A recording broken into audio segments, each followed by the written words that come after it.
Celebrating 4 years of talk like you've never heard it before. This is GABNET, the Great American Broadcast Network. We're GABNET, and we've got you covered live 5 nights a week. First Tuesday through Friday at 9:30 Eastern, it's The Exchange. Facebook group called Star Trek Discovery. Somebody posted, this was the worst episode ever. It was just a bunch of people on the ship talking. and I just have to say... Have they not seen Star Trek before? Yeah, I just have to say, if you are looking for action and explosions, you are likely to be disappointed by Star Trek. May I recommend another viewing of Star Wars? Tuesday through Friday at 10 Eastern. Join Alex Bennett on the Ramble. So I just had to bear it as it was trying to heal. And then I would be sleeping on my stomach, and then I would turn around, and it had adhered itself to the sheets. And so whatever scab I had, are you ready for this, folks? Whatever scab I had would get ripped off, and I'd be bleeding like a stuck pig. And so I had to finally, you couldn't put a Band-Aid on it. You know, it was in a place you just had to wait for it to finally take care of itself. Tuesday through Friday at midnight, The Intersection. Well, you know, we have to get rid of Pence as well, because Pence is an end-timer. You know, and we need to say to Pence, you know, you're damn right. I want a rapture because I want fools like you off of my planet. If you like sports, we've got that too, with The Arena, Wednesday nights at 8:30 p.m. Eastern. The Jesus guy in San Francisco, when you go down 19th Avenue, the guy with the pink phone. Okay. I know you've met him before. I know you've seen him before. Okay, what about him? The one that says, when you're walking down the street, he walks up to you with a pink phone and he says, Jesus is on the phone. Oh, okay. All right. And he tries to hand it to you, and you're like, wait a second. Now he's walking around with Jimmy Garoppolo's on the phone. You gotta answer. Finally, you can get hot and bothered on Connections at 10 p.m. Eastern Monday, and by delay Tuesday through Friday at 1 a.m. Eastern. So, Lizzie, you say you never cheated in a relationship. Nope. But you do understand cheating. And I'm pretty sure you may have done that in some way, shape, or form, just not in the relationship. You ever cheat on a test? You ever cheat on your diet? Yeah, my pregnancy. Yeah. I failed my pregnancy. Dang it! It says no. Last test I took, I failed. Two tests you don't want positive, Right. HIV and pregnancy. Catch up on all the shows with our weekend flashback. All shows have the Citizen Panel, an exclusive concept of GABNET. It's new, it's daring, it's talk like you've never heard it before.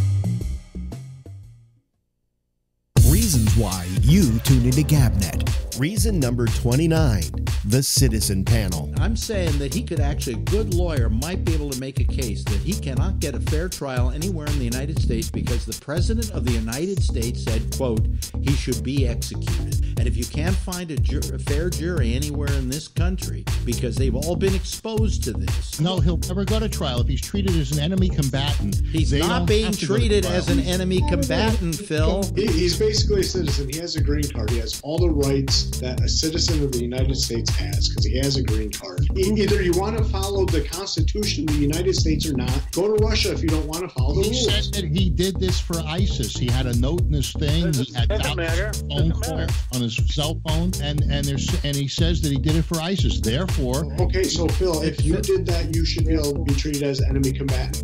I think so. GABNET. Reasons to listen every day. Log on to gabnet.net for more. GABNET. It's talk like you've never heard it before.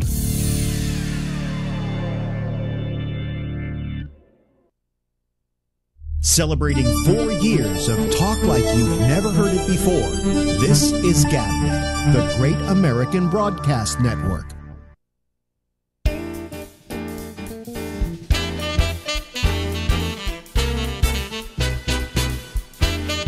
This is the part where I sing.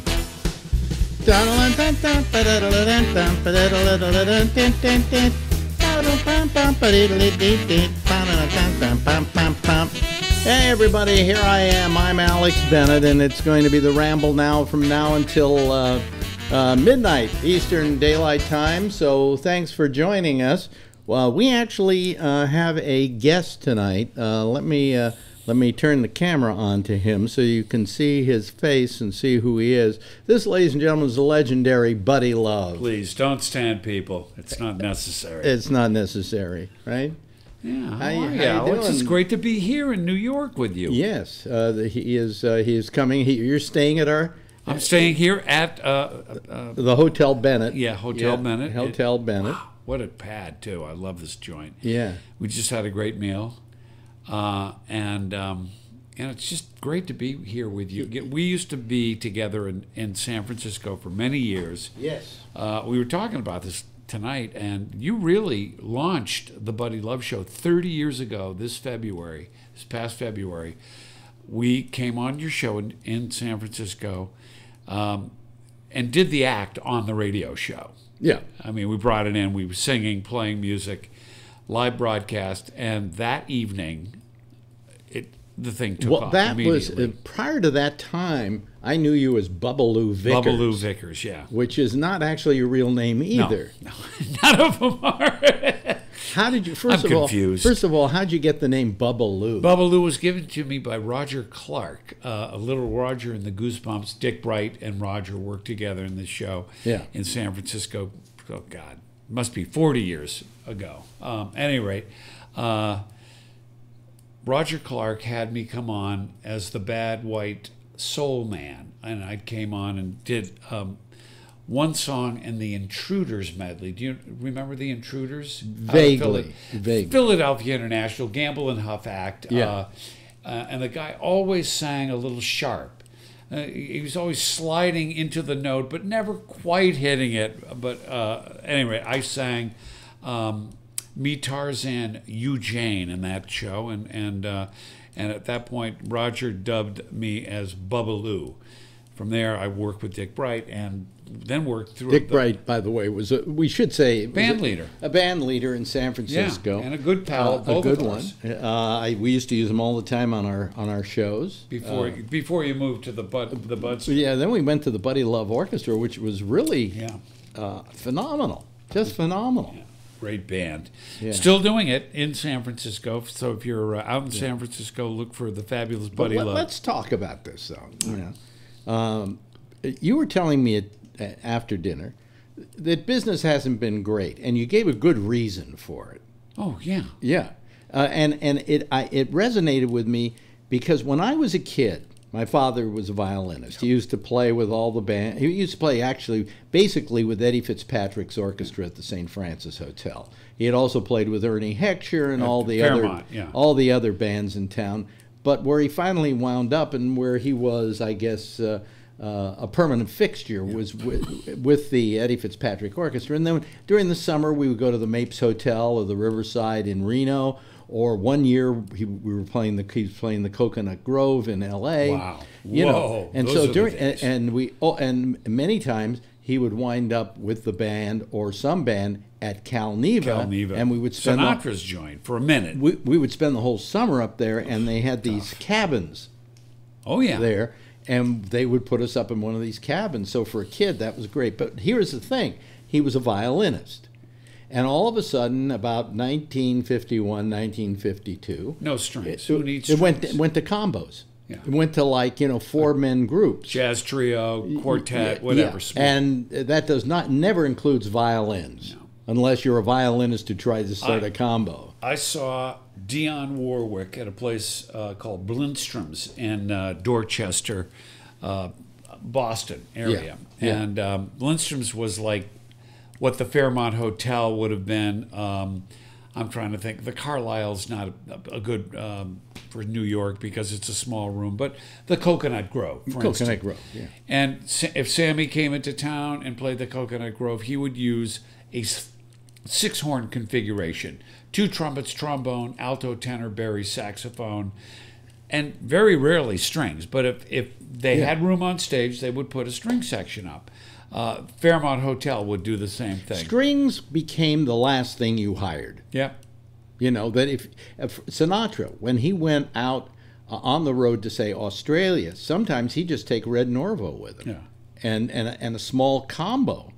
If you can imagine Sinatra playing with a small combo, but it was very effective. It was all the Nelson Riddle arrangements and everything, and it worked. But it put my father out of work. Yeah. Well, a good song is a good song. That's really, I mean, when you come right down to it, with the repertoire that Sinatra chose to do, he had such a good ear for a great song. And he had such a wonderful way of telling a story in a song. But it was amazing that he could play with the combo, or basically what was a combo? I think it was something like 6, 7 pieces. No, that was it, right? He could play with them and sing with them and be just as good as he was as being at Carnegie Hall with the big Nelson Riddle arrangements and, or the Count Basie band, the whole Sands, orchestra, whatever. Yeah. No, but what happened was that put my father out of work. Were the combos, and in movies they started going to jazzier scores and things like that. All right, now you're telling me the story tonight that the reason you're having problems working is because for weddings, which you would do. Under my own name, Get closer to the microphone. Under my own name, yes. Buddy Love did a couple of weddings. One was at the Cal Neva, as a matter of fact, for a good friend who had to have the Buddy Love trio up there.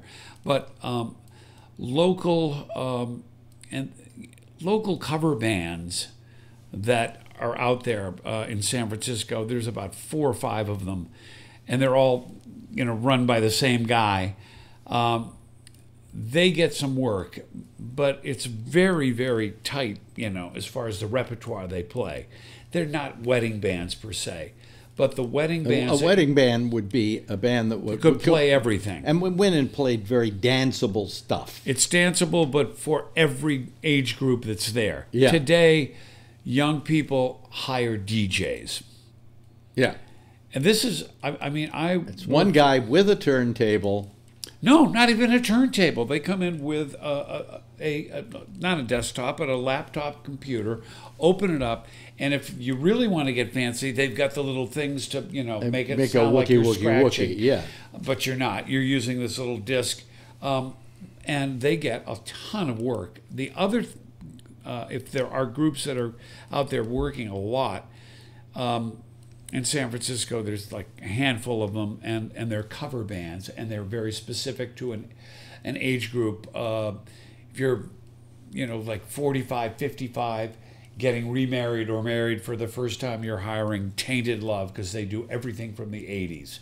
There's now a group called Mustache Harbor that does like anything from Steely Dan, Air Supply, sort of this mid-range, pretty crappy songs. But Steely Dan being the exception of that. Love Will Keep Us Together. Beach Boys stuff that's later on in their career, not the, Let's Go Surfing Now era. But, it's called yacht music. Yeah. But that's what's going on. And, but... So my point. That's the problem with the music business now. Well, there is no music business the way that you. I got news for you. There's no radio anymore. No, I know. I mean, but the radio that I knew doesn't exist anymore. No, it doesn't. And I listened to what you were doing before.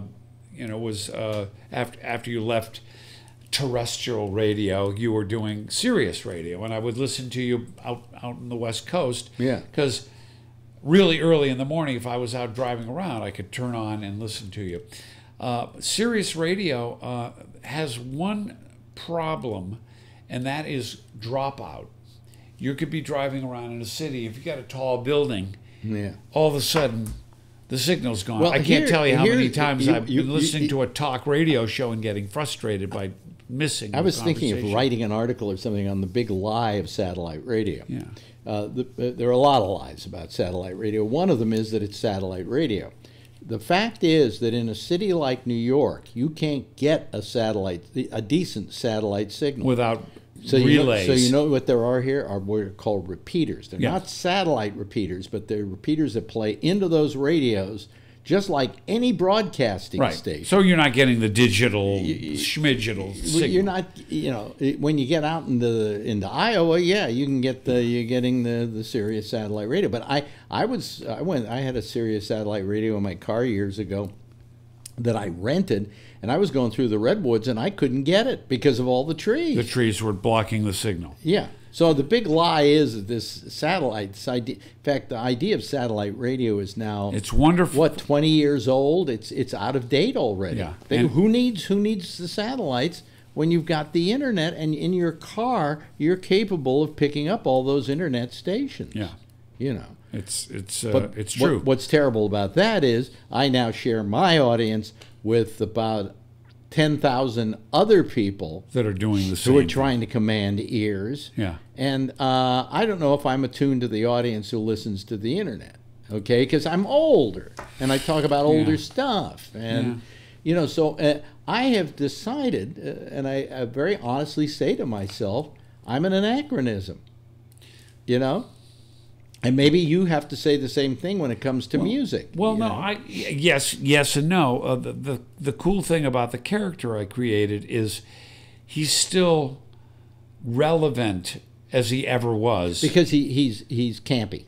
Yeah. Well, there's campiness, and there's also a certain historical reference point that you can take him through, and you can grow old with. Yeah. Because when he was hep cat ever, he was still out of date. I mean, that's the joke.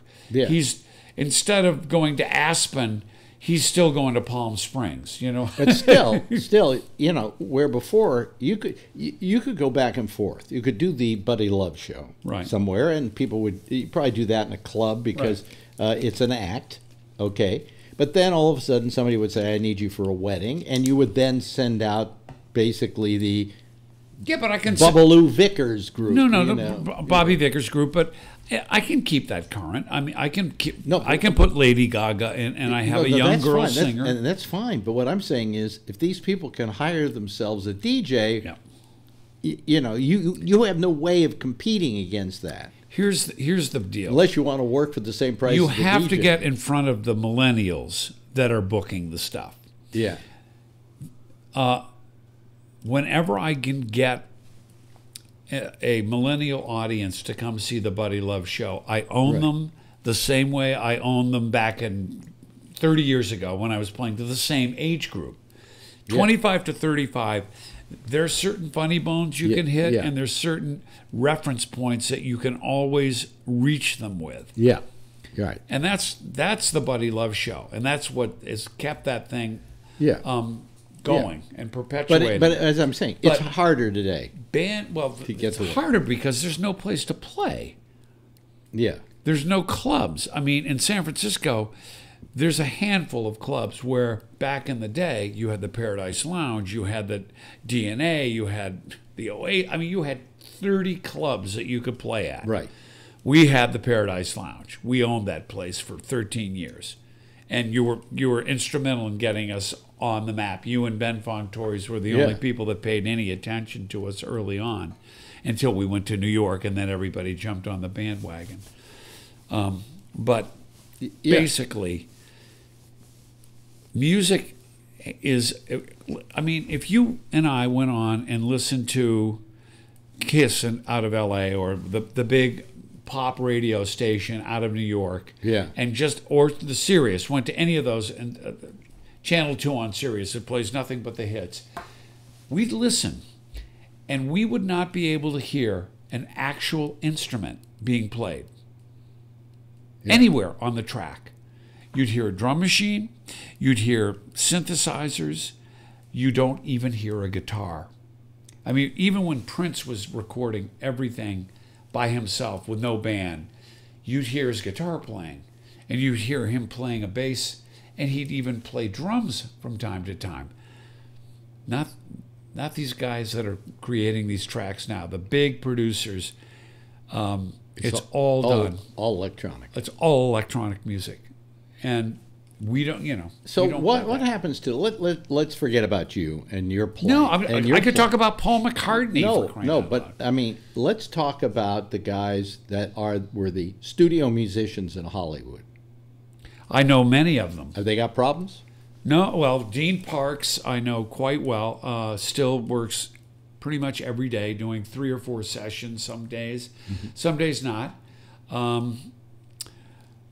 Gary Novak is a studio drummer. He still gets work, but it's mostly commercial or symphonic stuff. But you had a bunch of guys in Hollywood a few years ago called the Wrecking Crew. The Wrecking Crew. They got everything. Tommy Tedesco.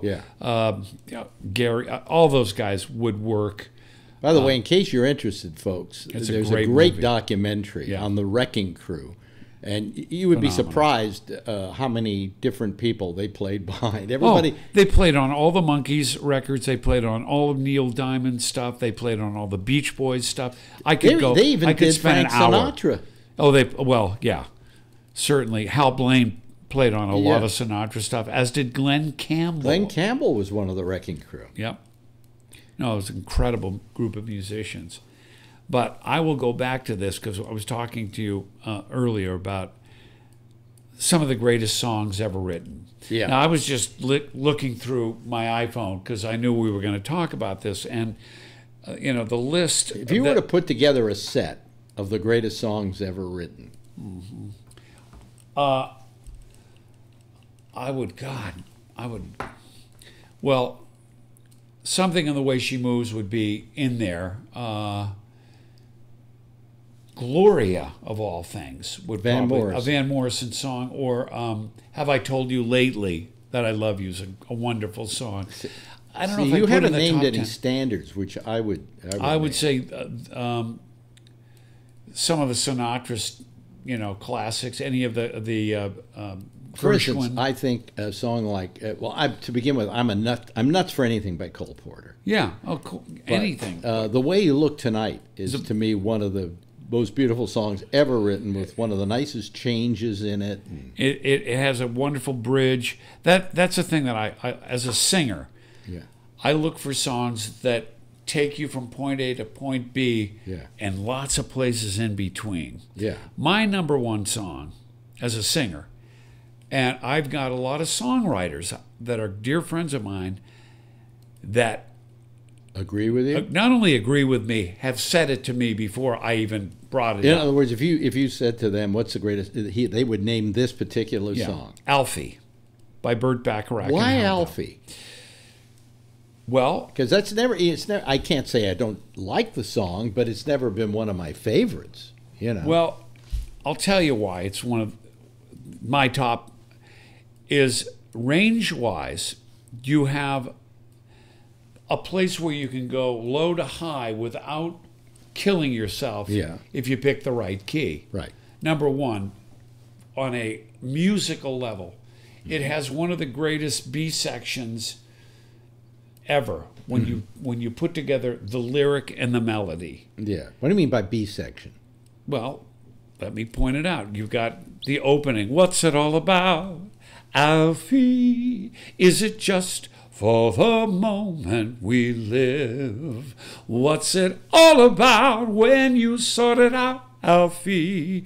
Are we meant to take more than we give? You hear that lyric? Yeah. What's it all about, Alfie? Is it just for the moment we live? That's a powerful statement to open with. Yeah, but hold on, let me finish. What's it all about? When you sort it out, Alfie, are we meant to take more than we give?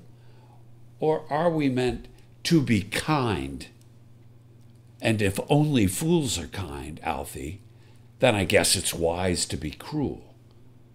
And if life belongs only to the strong, Alfie, what will you make on an old golden rule? Oh my God, that's a lyric. It's Bacharach. That's Bacharach and Hal David. And Hal David did the lyrics. That's what it is. Those two verses that I just did are the A section back to back. And the B section, it's not. It's really a bridge. As sure as I believe there's a heaven above our feet, I know there's something much more, something more than non-believers can believe in. I believe in love. Alfie, without true love, we just exist. Alfie, until you find a love you've missed, you're nothing.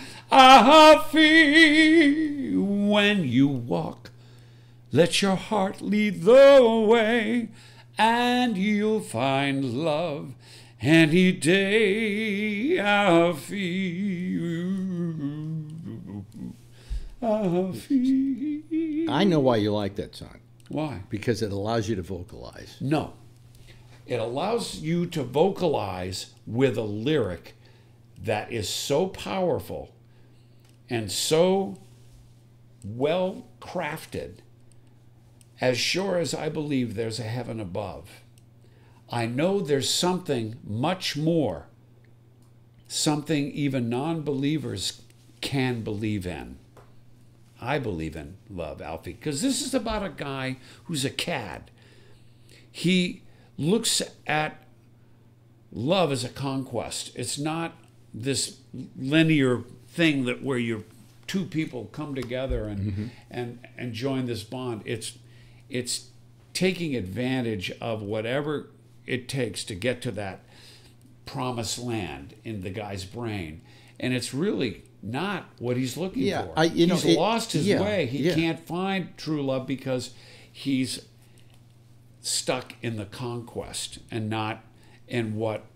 And you relate this to today. I think it's a beautiful example of somebody writing a song for a movie that's about the movie, about the message of the movie. Well, yeah, but it's really a life message. But when I think of songs that would be on my list, I mean, I would talk about Cole Porter a lot. The Way You Look Tonight is an incredible. The Way You Look song. Tonight is just a gorgeous, gorgeous song.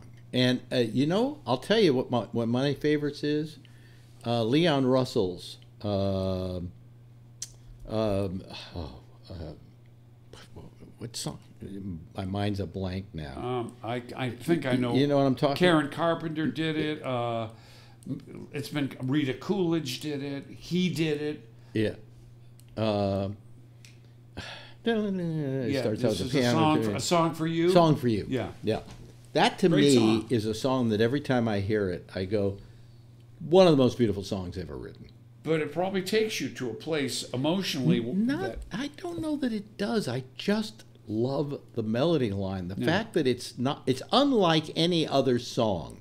It's melody-wise, it's a very interesting, and it takes you from point A to point B in a great way. I've been so many places in my life and time. Yeah. We've sung a lot of songs. It's a great lyric. It's a great lyric. When my life is over, I'm singing the song for you. Yeah. You know? Another great song Roberta Flack covered. Not the one. Da da dee da da da ba ba ba ba ba. Let's face it. Yeah, there's a lot of great songs. Great songs, but for me, that one has an incredible. And yet, I've never heard you sing it in a set. I don't sing it a lot. I sing it up. Why, if it's not, if it's that great, don't you do it like every time you're on stage? Well, first of all, I need an arrangement for it, and Tom Scott has said you should have an arrangement for it. And he's going to write me one, so I will start doing it. In the Buddy Love show, I have a certain amount of room for ballads in a show. And that's where I do it. Yeah, you can't get too sentimental with the character, can you? No, I can, and I do. There's one song that I do, but let me explain something to the audience who don't know who you are. Yeah. Is that he has a character he plays called Buddy Love. Buddy Love is your consummate lounge singer. Yeah.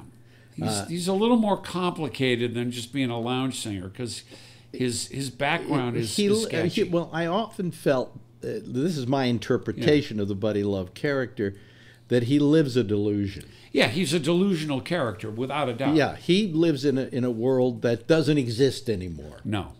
And not only that, it never did exist for him, but he believes it does. And when he sings, he gets you sucked in. He caps.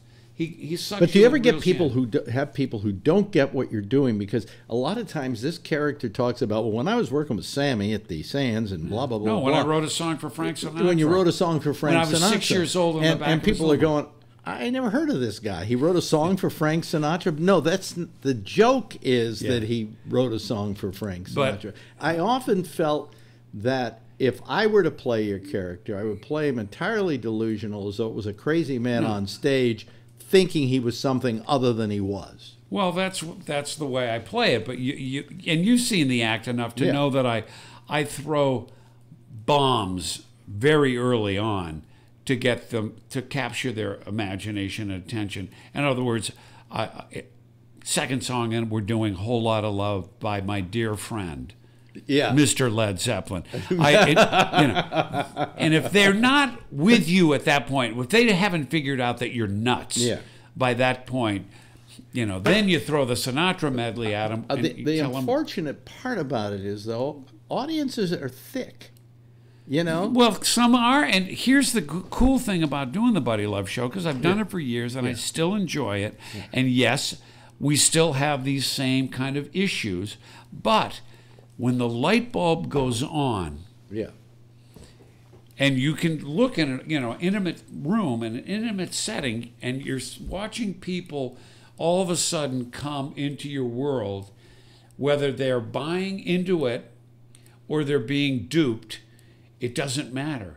You've got them. And that's what's fun about doing the show. Well, I always loved the Buddy Love Show. Yeah. I always thought it was... You were a great supporter. Yeah. You were. And you still are. Sure. I have nothing to offer any longer. Oh.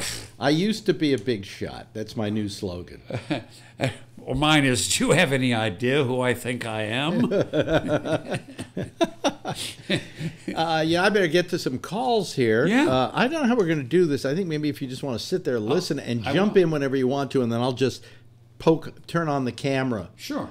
So that they can see you talking. Absolutely. I'd love to see who's on. Yeah. Let me see. Some might be from San Francisco and remember the show. Come over here a second. Okay. Let me just see what happens if you come over here. Let me switch to this camera here. There we are. We're both here. Yeah. Wait a minute. Let me switch to this camera here. There we go. Yeah. You could jump in and say stuff, and we don't have. Well, you don't need to use that mic. This mic. Pick us both up. This will pick you up enough, or I'll take care of it. Anyway, let me turn on the. I can't wait to see who's out there. Well, Phil, you better call because he mentioned you at dinner. He said, "What about that crazy left winger?" Oh, left winger. Left wing or right winger rather. Here, you can move a little more over this way. There we go. This guy's, what's his name again? His name is Phil. Phil. Hey, Phil. Yeah, I like Phil. Phil is the man you love to hate. Anyway, I have the phone lines are open, and he's just going to be here chatting with the rest of you just like we normally do. Yeah. But I wanted you to hear him this evening because it was pretty. It was a fun discussion about music. Anyway, our number. See, we have to wait now because it takes time for them to call. Right. It also takes time for them to know that we're taking calls. We are. All right, which we are, folks. So you can feel free. Simply give us a call and we'll talk with you. Yeah. Tom Yamaguchi from he's out there in the East Bay of the San Francisco Bay Area. Oh my goodness! Hey there, Tomaru. Oh, hello. I was just getting my. Oops, have I not muted it? Not muted what? My my browser. I don't know. We can see you. We can hear you. Yeah. So you're great. You're fine. There's Phil. And there's Phil. Hey. Yeah. He was talking about you at dinner. Look at the microphone he's got. Look at that. Yeah. This guy, and he's the picture. My God, What kind of camera is that, Phil? No, it's just a camera like this. You like this? Yeah. Do we look this good? Yeah, absolutely. What kind of camera are you using? You're using Logitech, right? Logitech 920 or something. Yeah. The mic is good. What kind of mic is that? It's a Rode Broadcaster. Beautiful. Do you do voiceover work too, Phil? No. No. Okay. I'm in the carpet business. Really? And, yeah. Now, is wool carpet as bad as, or should I go to a synthetic? These are questions I need to know, Alex. Yeah. Synthetic, like a nobody on this program, nobody on this program, buddy, has ever asked him about carpet. About carpet. I'm asking him right now. Buddy, I'll tell you this: if you had a Rolls Royce, you wouldn't put a vinyl interior in it. No, maybe. And you'd put wool carpets, you'd put leather, right. And it's the same thing. Wool is a very small portion of what's sold today, but it's a beautiful, natural fiber, and if you can afford it, I say get it. Okay, good. Thank you. I agree with you, and I was talked into a stain master, and I'm not pleased by golly. Okay. Well, let's. Stain master is just the stuff they spray on it to keep the stains away. Yeah. And it's like bug spray, except you spray. You had to start him. You had to get him going on carpets. This is GabNet. We're gabbing. Alex, and I saw your thing. You're trying to think of a song and so forth, and everybody was drawing a blank. What's your favorite song of all time? What do you think is the greatest song ever written? Oh, and I'll think in terms, Phil, of songs that really take you on a journey. Probably the Beatles.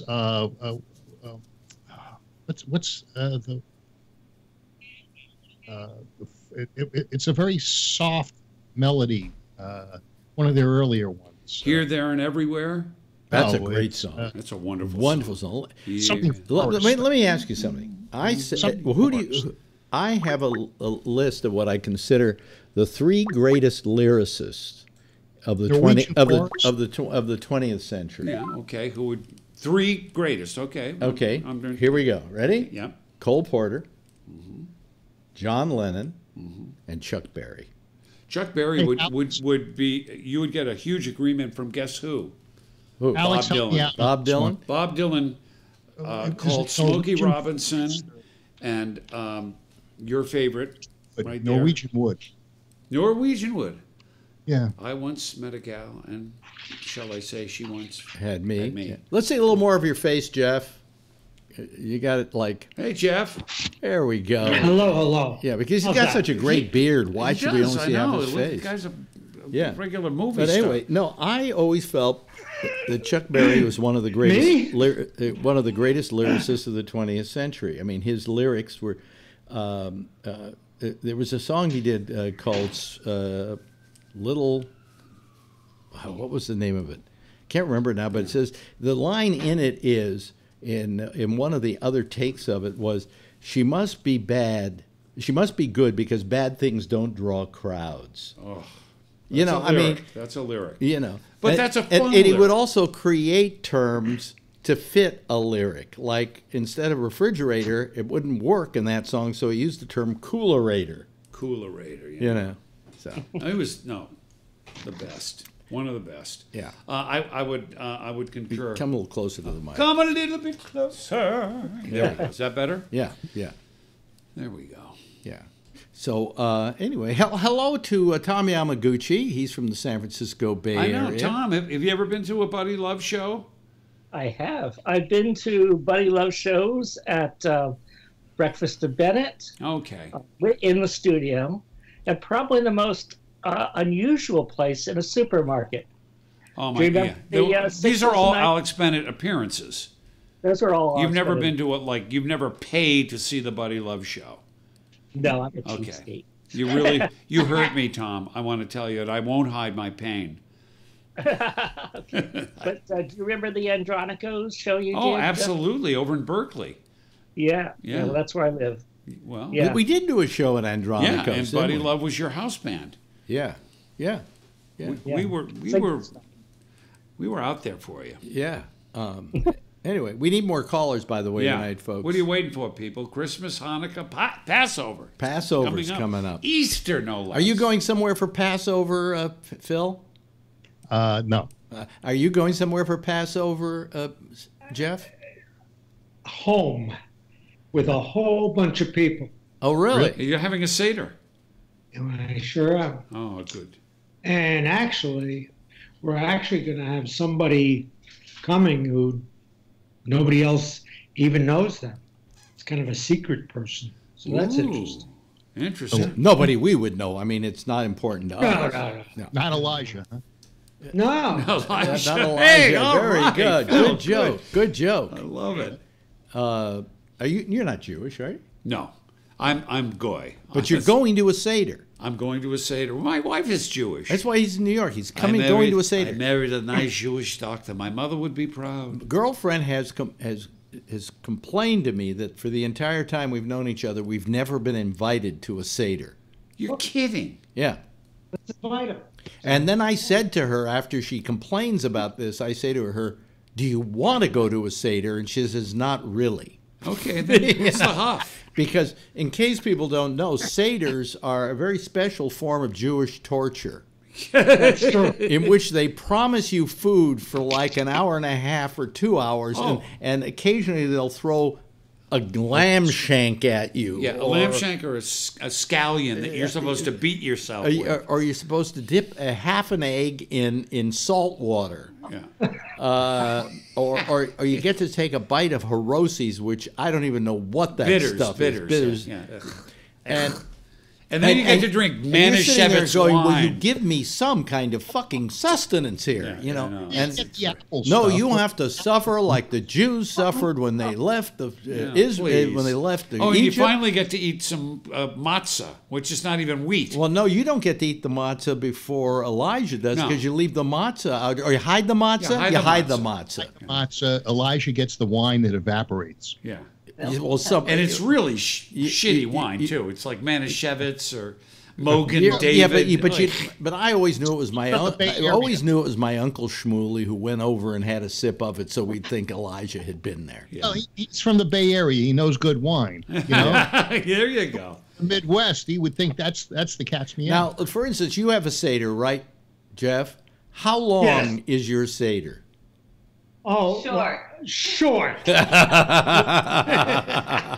once went to my friend Mort, and I love Mort. I'm so bad that we've never seen your wife, by the way. She heard that Buddy Love was on. Am I on? Yes. Yeah. You saw me once. I went on once for Jeff's birthday. Right. So anyway, Mort is dead. So I mean, he died. But I'll tell you what. That's what it means. This is really why. His Haggadah was 1 inch thick. It was a hardbound. It went on for hours. But we have a coloring book Haggadah. Yeah, that's. Okay. We used it from when Andy, our son, was 5. Yeah, and then we wanted to upgrade, and the whole family revolted. Oh, we want the coloring books. We use the coloring book. I keep yelling. It's like 45 minutes max. Haggadah eat.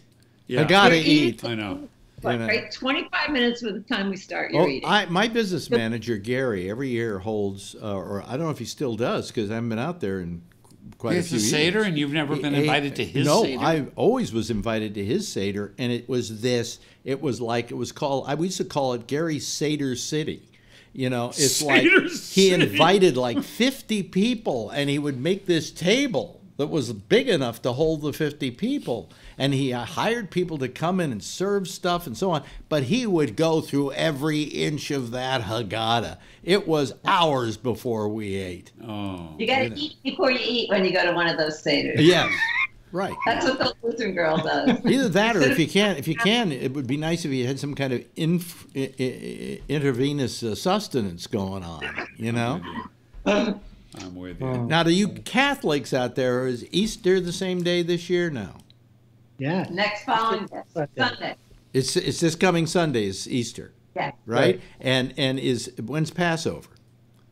Friday and Saturday. Friday and Saturday. Friday and Saturday. So they're not After on top of each other this year. Okay. No. Well, just remember, Passover is really supposed to be a whole week. Yeah, well, it starts. You mean we can't eat for a whole week?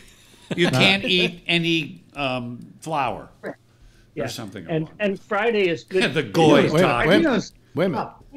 Friday is Good Friday. Right. So and actually, the Good Friday meal was supposed to be a Passover Seder, wasn't it? Well, what it was in fact the Last Supper was a. Was it on a Friday?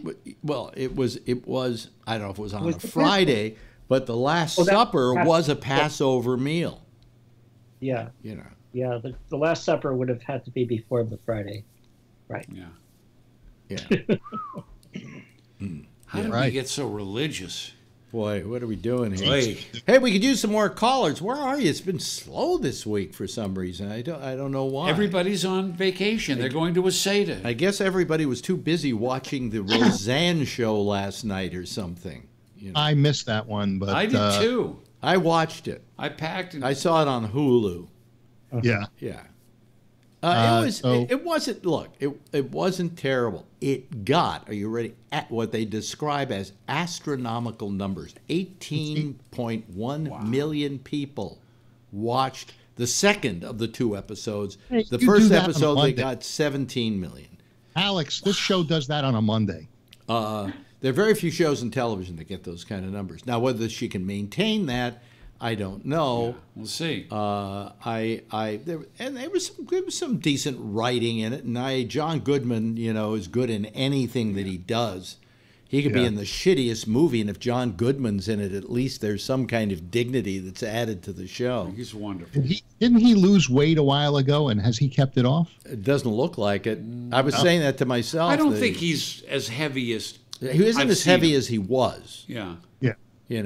But he's heavy again. I think what happened was he lost too much weight, and there was a certain perception of John Goodman and why you want John Goodman, because he has that look. Huh? That look. He's got that look. Yeah. And so if he lost too much weight, he might lose his John Goodman trademark. Gotcha. Yeah. So, who I feel bad for. I don't know if any of you watch This Is Us. Actress lost 100 pounds. What's her name? She played Molly. No, Dance Mom lost 100 pounds. She went to jail and she lost 100 pounds. Anyway, good idea. Let's go to jail and we'll lose some weight, right? I think it's ill-advised, but like super position. And no, wait a minute. No, if I went to prison now, okay. Yeah. Nobody would want to butt fuck me. Come on. Nobody would want me to be his bitch. Huh? There's older inmates that are doing life that, Yeah, but they're like you and me. They can't get it up anymore. So, forget it. Yes? He says, no, wait a minute. It's not me. Jeff? If you ever want to go to prison, the best way would have been to go to prison in Connecticut 100 years ago. Why? Why Connecticut? Are you from the East? Yeah, he's in Connecticut. Oh, he is in Connecticut. Okay. There was a special law that you're only allowed to give a prisoner only 5 lobsters a week. But that was considered bad food at that time. Well, especially if you're eating kosher, it's definitely off the menu. The reason why kosher is off the menu is because lobster can go bad. It's a bottom feeder. And they had a thing called red tide disease, and people could die from the kosher laws weren't like some strict God came down and said, don't eat ham. You didn't eat ham because chances are you could get trichinosis from it. Well, that's before they knew how to cook it. So, but these were dietary rules. These are antiquated rules. Well, in this day and age, I don't think if you ate what they call treif, non-kosher food, you would be hurting your. I'll be eating non-kosher food starting Friday. Yeah, yeah. It's not just that. It was the wooden plates that they had, and they used to not mix the milk and the meat. The milk and dairy and meat can't be on the same plate. Yeah. Excuse me. Let me come back. I will be eating kosher starting Friday. Oh, okay. All right. So what happened was, I guess the Jews didn't get the Black Plague, and that might have been caused partially by the mixture of the milk and the meat and the wooden plates. How do you know we didn't get the Black Plague? Well, because they would kill us for not getting the Black Plague, thinking we were witches, since we didn't eat on those plates. Right. I don't think Jews got the Black Plague during the good years, actually, in Spain. Hey, let me put out a little plea here. More of you people, don't embarrass me. Usually we get 8, 9 people here. Buddy's here. I want to impress him with all you people. So start calling us. Renee, where are you this evening? You out there? That counts as 2. Where's the guy from Dubai? You know? Well, I think he said he was coming to the United States, where he was on the road or going to go traveling or something. Yeah. Yeah. But that would be Hawaii and Dubai. And one night we had Hawaii, Dubai, and Berlin. Yeah. Or is it Berlin? Is he in Germany? In Berlin, Max? Yeah. Yeah. So it's an international show. Yeah. So, I mean, all I'm saying is that there's no coincidence that Passover comes at the same time as Easter, because the Last this Supper. year it does, but it's not that way every year. Well, nobody said that the Last Supper, ever appeared on, on Friday. Does Good Friday celebrate the Last Supper? I suppose it does, actually. Yeah. Vernon Nunn has joined us. Vernon, pleasure to have you with us. Yes, Vernon. Did you? Thank you for sending me that information. I ordered that Bluetooth transmitter, and I'm going to see if it works. If you say there's no delay on it, I believe you. I'm trusting you, Vernon. That's what I'm using. Yeah. By the way, Vernon has a special talent. Let him hear the special talent. Yes, Vernon, please. Morse code. Yep. What did you just tell me? I think I detected a little snide remark towards me, and I don't appreciate it. No. What I sent was GAB for Great American Broadcasting. See? All right. Now, is there such a Morse code for the word "fuck you"? Really? That was quick. And if I said that to somebody, da-da-da-da-da-da, right? I assume that's it, right? Those are the letters FU. Yeah. Oh, okay. All right. Kind of where I went to college. I went to fuck you. It was great. Have you ever done that with your Morse code to somebody? No, but I had a friend whose call sign was K4FU, and I heard him on the air one evening, and just to get his attention, I sent FU, and he said "same to you." How many? Let me ask you this question: how many people are there that you know? You must know a lot more than I would know, but I don't know of very many people who do Morse code anymore. Is it an art that's going away? Somewhat. There's no longer a requirement to pass a Morse code test in order to get a ham license like there used to be. Ah, okay. Frequencies, or but you get the highest class license. You get some allocations of frequencies where only Morse code can be used, and therefore, less crowding and things like that. I can see how Morse code was very important at a certain time, especially when we did, communication across the country through wires and so on, and they would use telegraphy to send messages to people, and then they would type them out and deliver them. That was kind of Western Union's way of doing things in the early days. But does it have a practical usage today, or is it just is technology kind of, Technology's kind of taken over because as at one time, merchant ships and cruise ships and places like that had to have radio telephone operators who knew Morse code for emergencies. But now with satellites and geosynchronous satellites, so you know where you are on the globe, anytime, anywhere, and satellite communications, that requirement has gone bye-bye. So, in other words, it's something people kind of do as a pastime. It doesn't. I do it because I enjoy it, and sometimes I that's the only that you signal. enjoy it. Now, Alex, can we? Sometimes that's the only signal that can get through. The farthest contact I've actually made on ham radio was in Tibet, Wow. Tibet. And that was Morse code, and it was about 10 seconds. Wow. It only took about 10 seconds. Wow. I sent his call sign. He repeated back my call sign. I said, thank you. It was some kind of stratospheric skip, and then it was over with, right? Do you have a big amp and a tower? And No, you see my equipment right there. There it is. That's it. Yeah. Wow. No, it's nothing. It's nothing fancy. What do you do? I have mostly wire antennas. I do have what's called. I do have a beam antenna on top of the garage, but that's what they call a tri-bander. It'll operate on 3 different frequency bands. Mm-hmm. But it's nothing. It's nothing like what you see at some of these guys that have lots of money, and what they call antenna farms. Yeah. I don't have anything like that. I'm in a. Your neighbors. I'm on a. Oh no, my neighbors are cool with it all, except some of the neighbors who walk by and they stare at these ropes hanging in the trees and pointing and wondering what that is. It's the ropes holding up my wire antennas. Yeah. Oh. Yeah. So. Okay, Alex, help me out. Okay. Okay, and You got what? Somebody's calling. I want to know where.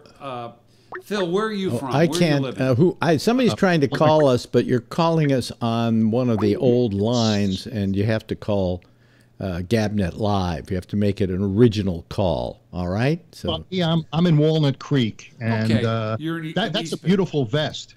Well, thank you. Did you have that made, or did you No, get it this at is Best for Less? This is Or- Ralph Lauren Double RL, his Western influenced Wow. line, and I collect his stuff. Wow. Did you get it at the Vestibule or Vest for Less? Vest for less.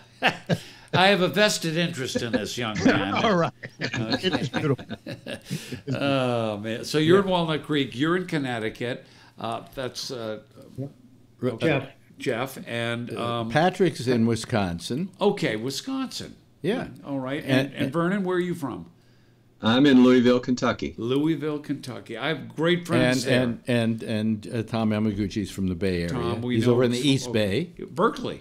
He went to Andronico's to our breakfast with Bennett. I hardly remember that. But then again, I knew Phil back in the Bay Area, and I don't remember him. Really? So it's all my pictures of me in those years are at my ex-wife's house if she hasn't burned them. And so I should go get one or two so you can see what I looked like back then. By the way, if you have a Roku, I just put up on Gabnet TV, okay, which is a separate channel from Gabnet Live, which is the normal Roku channel. I put up the worst television show ever made. Which would be? Which is one. Who is calling?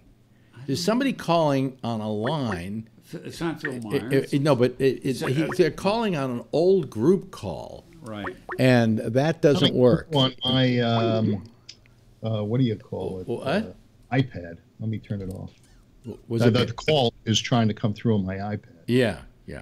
Weird. Don't do that. You've got to call, not using calling in on a former group that you were on. It's got to be a fresh connection. Huh? It's got to be a fresh connection. It's got to be a fresh connection. Yeah. Here comes James Lee. James Lee is in Hawaii. Woohoo! Yes. Let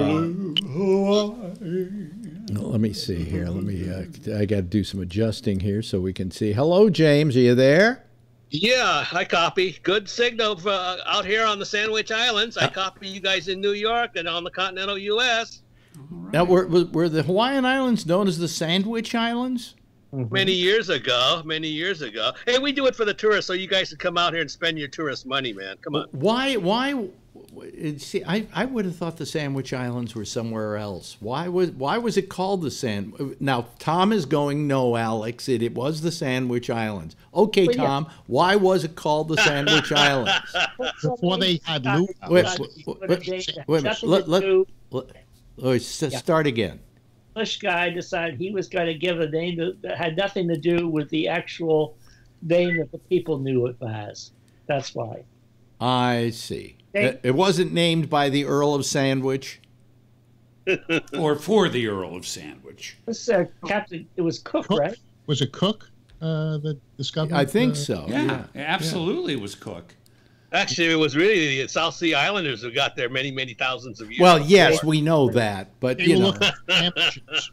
don't you know that most history is white history? Come on, you know, like nobody. They say who was the person who discovered America? Oh, that was Christopher Columbus. No, it wasn't. It was some Indian who came across the Bering Strait and said, "What should we call this?" You know, I mean. But it's white history, and if I were an American Indian, I would be so pissed when they say, "Who discovered America?" You know, how can you discover something when there are already people there? Yeah. Well, they didn't discover it then; they were there. Yeah. How you doing, Patrick? What's up in your neck of the woods? I am just enjoying life to the fullest. Really? See, this is a guy who, how can I put it? You've got a great attitude about life. I wish I had that same great attitude, but you know me, everything's half empty. You know. Look at that smile. My bladder is half empty. You know, it's things like that. You know? Wish mine was. Yeah. I'm feeling your pain, Phil. Well, Phil, if you're going tomorrow to have your bag removed, right? That's right. Yeah. He had a prostate removed. Oh, no. Yeah. No prostate for Phil any longer. Go to your room. No prostate for you. Yeah. Well, I had a good run. You know. It's, I would kind of feel the same way as long as I didn't become incontinent and my life wasn't affected in any major way medically. Okay. No more Flomax out for Mr. Phil. Yeah. Well, no more. No, you don't need any of that. Yeah. No, in fact, he's got to stop it from flowing. He has to. Yeah, really. Yeah. So yes. Now, Patrick, who grabs and stabs, as he puts it, who has to use a catheter in order to pee, is the expert on this. So, Patrick, you're on, or you're in. What? I heard Phil last night say that he's going to have to do the Kegel exercises. But he doesn't exercise anyway, blah, blah, blah. Just trust me, Phil, it works. Really? And even though I don't have a lot of muscle control, that's something that I got lucky with, that I was able to learn how to control it. That's why I grab and stab rather than have the bag. Well, maybe they've got a Kegel class at my gym. And you got step, you got Kegel. Well, wait a minute. Now, is Kegels stand by the counter? That's all. How do you do Kegels? You clench your ass or something? Yeah. Is that it? Oh, I do that all the time anyway, so I'm ready. Yeah. You're at the supermarket. Yeah. Doesn't help. So what is that? That will tighten up the muscles there, and then you won't have to pee all the time. Yeah, you can stop the flow so you don't leak. Oh, I see. Okay. Well, that's good. It's nice to know. This is information that it's too much for us. Really to know. important stuff. So tomorrow you probably get the catheter taken out. Yes, 11:45. Can't wait. Yeah. You're counting the seconds. Yes. Yeah. I'm ready. And you know, a lot of maybe there was no damage when they removed the prostate. They're going to tell me what the pathology was and all those other things. Well, I'm sure if it was negative, they would have told you already. You know. Well, not necessarily. It's Kaiser. Oh, yeah, it's Kaiser. Which, of course, as you know, Larry Bowles Brown once referred to as doctor-assisted suicide. Right. You guys know the joke about Kaiser to the other. Yeah. So this guy's going in for, get some sperm extracted for intravenous, what do they call it? In vitro. In vitro. So they put him in a room and say, okay, we'll send somebody in, and all of a sudden this beautiful blonde walks in and gives him a blowjob, and he gets the sample, and he's walking down, and this other door opens, and this guy's jerking off, and he says, wait a minute, I got this beautiful blonde. Why does this poor guy have to jerk off? Oh, Kaiser.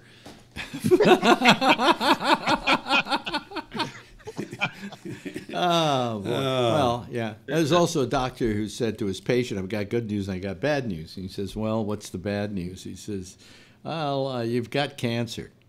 He says, what's the good news? He says, See my nurse? I'm fucking her. Lots of jokes like that, folks. Bada boom. Those are the old jokes. So let's see. Anything happening in the news? I don't know. I've been away from it for a day, and I can't. Well, Trump's fired the VA secretary. Really? The Veterans Administration secretary got fired? Why? Yeah. You know, I'm beginning to believe, as I saw all this going on for the last couple of weeks, it's starting to seem like it's another episode of The Apprentice. He's just used to this firing thing, you know, that he's voting people off the show. I see what's happening is that he's starting to put people in. The original people he put in were there to satisfy everyone that he wasn't going to blow up the world. Then now it's been a year. Now he's going to go blow up the world, so he needs the people to do it with. Is that what you're saying? Certainly, the guy picked national security. Yeah, well, he's at 45% approval rating right now, and he's putting in people that are going to push his agenda. And I don't think he's doing a wrong thing. I think he's. Guess who his first pick was to take over the VA? Who? Another guy on Fox, a guy named Hedgeseth. You know why? Because as soon as he gets out from the presidency, he's going to form the TNN, the Trump News Network, and what he's doing is putting together his entire network staff. Yeah. Well, he couldn't get that guy approved though because of conflicts. He couldn't get him approved because of conflicts. So now he's put up the White House doctor, the White House physician, Admiral Jackson, is now the guy he's putting up there. For VA. Wait a minute. Now, hold on a second. Tom had his hand up. Tom? I was just going to say that actually he put in a whole bunch of incompetent people, kicking them out and putting in another bunch of incompetent people. So this Jackson, who did his physical, what experience does he have running a federal agency? You know, it doesn't make any sense. The one thing is, I'm not surprised, because one thing is the guy that was there was a holdover from the Obama administration. He was the only one that Trump kept in when Obama left. So he was very expendable. So that's what it Mr. Lee, out there in Hawaii, do you guys feel somewhat distant from any of this? I mean, because we could care less. You know, actually, what we're more concerned about, what goes on in Naha, Okinawa, what's going on in Australia, New Zealand. I mean, as far as the continental U.S., you folks barely exist, except for Las Vegas. We all love to go to Vegas for our high school reunions. That's the big deal. Why is Vegas? But the mainland, you know, it's gambling. You know, there was an old. Is something, you know, we really don't care about, except we send our kids for their education, obviously. One of the best, and of course, we love you folks as for dollars. Since without your tourism, we'd be, a third world country, literally. One of the best questions that I ever heard an interviewer ask, and I think it might have been Carson to Sinatra, was, when you're having sex, who do you listen to?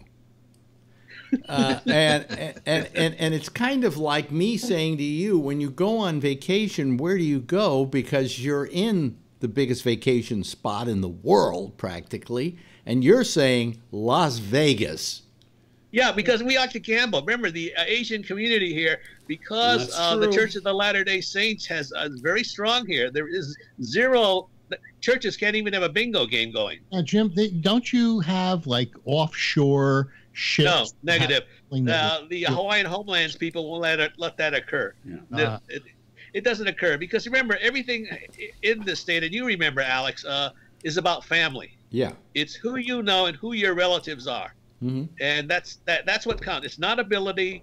It's not a PhD. It's what family do you come from? Now, you yourself are not Hawaiian, right? No, but my wife's from Honolulu. She is from Honolulu. How did you wind up in Hawaii? Hey, I got tired of the city. The hills of San Francisco, Columbus Avenue. Oh, yeah, they're so ugly. They're so ugly. You know, it's just. I lived there over 65 years. It's just. Do you know something? Fog, I got to tell you. The cable cars with all their goddamn noise. the drilling of digging up those damn cable car tracks, the Bay Area rapid transit scandals. I got stuck under the tube so many times commuting into Berkeley, you know, and obviously, as we all know, that's the place. So I'm going to go to places where there are roaches as big as I am. If I stayed in the Bay Area, I'd have a stroke. I'd be dead by now. Let me tell you, I still live there. He still lives there. Irish American classmates didn't even make it to 70 out of Galileo High in San Francisco. Okay, check this out. I live there now, and it is as overbuilt as you'll ever see it. Right now, it's all they can do is go up, and they keep going up. And they're there's like eight tall cranes. Do you know there used to be a law in San Francisco that you couldn't build a building taller than 10 stories? I thought it was 20. Yeah, the Rust building is 28 stories. Yeah. That was a big building in those days. Yeah, but then it went to 10 stories.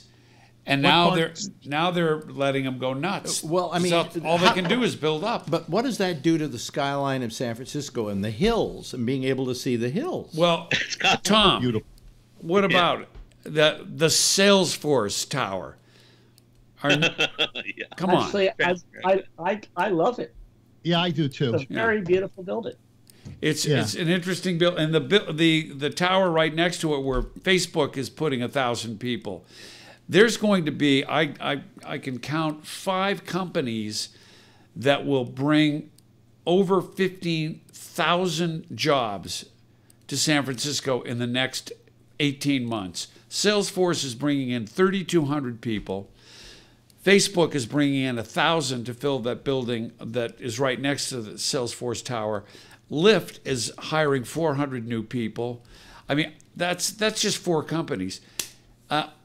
Every time I talk to somebody, they're hiring. They wouldn't hire me. Who can afford to live there? Yeah, but if you're a senior on a fixed income, you're stuck. You're priced out. Even the widows out in Sunset, the Ingleside Terrace area, you know, as they pass on, they can't afford those huge property taxes. You had $5,000 a year taxes. You had what was it? 13 the property tax thing. And the city's pension liability for the employees is up the yin yang. Tim, that's what by the way, what killed Ed Lee, the mayor. Let me He's dead. Let me interject here that Tim was trying to say something, and Tim doesn't have a camera, so we can't see when he wants to talk, but I heard him try, so go ahead, Tim. I used to work with a lady that was on the Bay City rollers, roller skating. Which and one? She used to joke. This was Joanne? Oh, yeah. No. I was Karen, I think. But she used to joke that when she lived in San Francisco, she basically rented a locker at a bus station and lived out of that locker because she couldn't afford even a garage. That's a good idea. Look what kind. You know, don't worry about the skyscrapers though.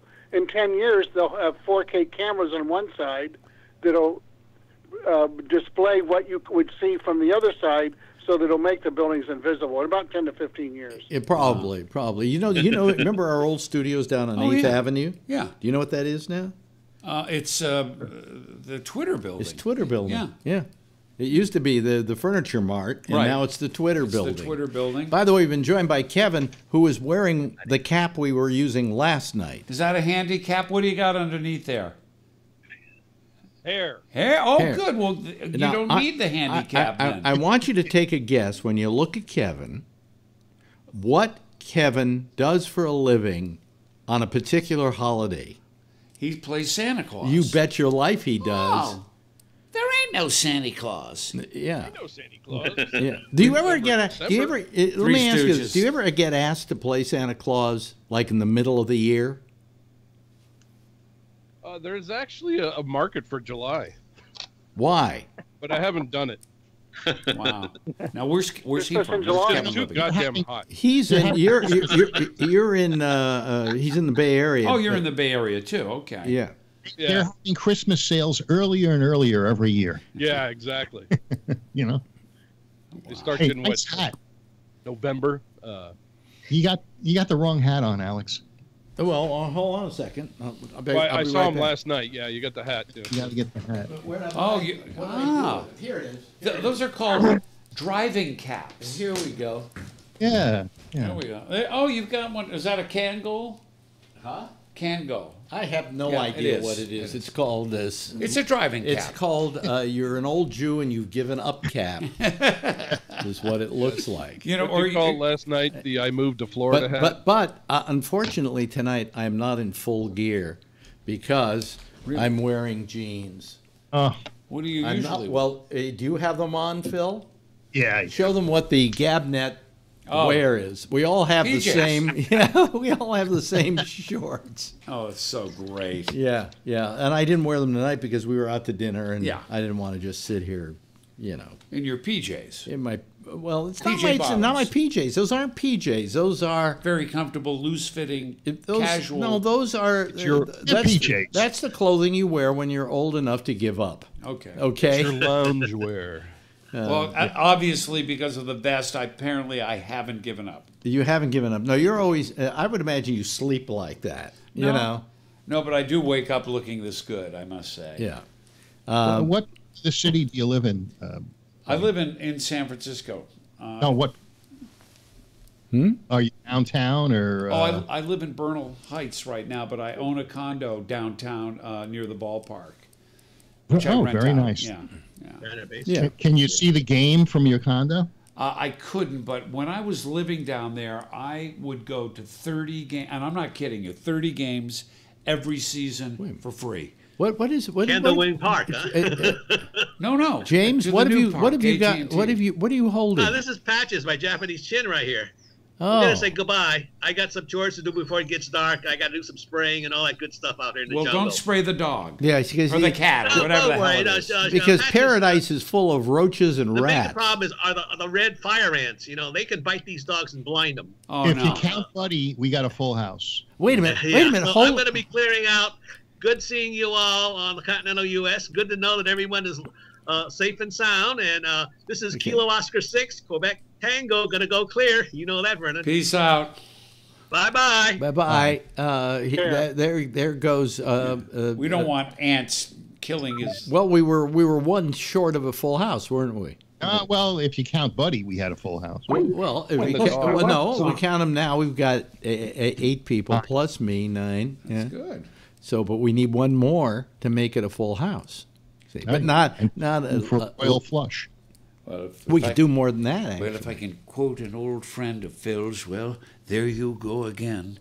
Yeah. You know, I was talking to Nancy Pants, and she said, "Well, is that my name?" And she said, "Well, Ronnie, it is." And I said, "Oh," and I said, "Just say no." And she said, "Why?" And, well, you know, if I could just remember what it was I forgot before I remembered to forget it. Well, there you go again. That's the theme of this show. Yeah. That sounds like I'm beginning to sound. Well, you know. Are you wearing one of these hats too, Patrick? Look at the lids. He went and got up too. No, but... there it is. One person. There it is. We have 2 without lid. 3 lidless. Okay, well, everybody has to... Oh, wait a minute. Here goes Vernon. Vernon, don't tell me, Vernon, you got one of these caps. I mean, isn't this what old Jews wear? Do you have one? I don't have one. Jeff? No, I don't have one. No. But he'll get one. But I'd like one. Yeah. You would like one? We can... Well, my Hey, Tony, if you're listening, send Jeff one of these caps. Yeah, Tony to send you one. Yeah, there you go. Are they all can goals? Doesn't Gabnet have a merchandise store online? I don't know, but we should get. You're right, Tim. We should probably get them with like a Gabnet logo on them or something. You know. Yeah, that's where the money's at. That's where the big money's at. Oh yeah, if I start merchandising here, we'd sell at least 5 caps. Yeah. You know, there we go. God love there we go.